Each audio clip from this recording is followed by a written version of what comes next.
BJP में शामिल हो गए हैं कैलाश गहलोत। किसी के दबाव में इस्तीफा नहीं दिया, यह उनका कहना था। अब से कुछ देर पहले बीजेपी के ऑफिस वो पहुंचे और बाकायदा उन्होंने सदस्यता ग्रहण की भारतीय जनता पार्टी की, और इसके बाद उन्होंने बयान दिया कि किसी के दबाव में इस्तीफा नहीं दिया है। ईडी सीबीआई के दबाव वाली बात गलत है। सेवा करने के मकसद से ही राजनीति से जुड़ा यह कहना कैलाश गहलोत का।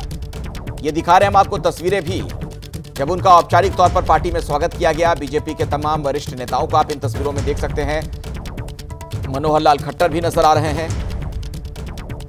तो भारतीय जनता पार्टी के अब हो गए हैं कैलाश गहलोत। आम आदमी पार्टी का दामन उन्होंने छोड़ दिया, और इस मौके पर जो उनका संक्षिप्त संबोधन सामने आया उसमें उन्होंने इस बात का जिक्र किया कि जब अन्ना हजारे थे और जब हम लोग संघर्ष किया करते थे उस दौर से मैं साथ रहा, लेकिन आम आदमी पार्टी की नीतियों से क्षुब्ध होकर, परेशान होकर पार्टी छोड़ने का उन्होंने फैसला किया। इसके पहले भी कई गंभीर आरोप उन्होंने लगाए थे कि जो वादे किए गए थे केजरीवाल सरकार की तरफ से, वो वादे पूरे नहीं किए गए। चाहे यमुना की सफाई वाला मामला हो, या फिर जिस तरीके का विवाद अरविंद केजरीवाल के घर को लेकर हुआ था, शीश महल वाली जो बात सामने आई थी, उन तमाम चीजों से आहत नजर आए थे कैलाश गहलोत जब इस्तीफा उन्होंने दिया था। और अब बीजेपी की सदस्यता उन्होंने ग्रहण कर ली है, भारतीय जनता पार्टी के हो चुके हैं।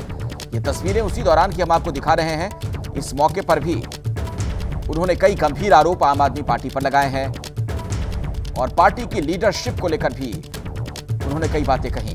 तो बीजेपी में शामिल हो गए, जिस दौरान उनको शामिल करवाया जा रहा था पार्टी में। आप देख रहे हैं, ये तस्वीरें आपके सामने हैं। दिल्ली में बीजेपी का जो दफ्तर है, वहीं पर पहुंचे थे अब से कुछ देर पहले कैलाश गहलोत।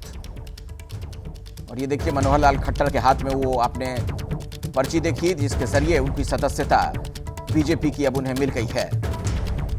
हालांकि एक बात जो बार बार कही जा रही है आम आदमी पार्टी के नेताओं की तरफ से कि ईडी और सीबीआई के दबाव की वजह से ऐसा किया कैलाश गहलोत ने, उसी पर उन्होंने पलटवार भी किया है।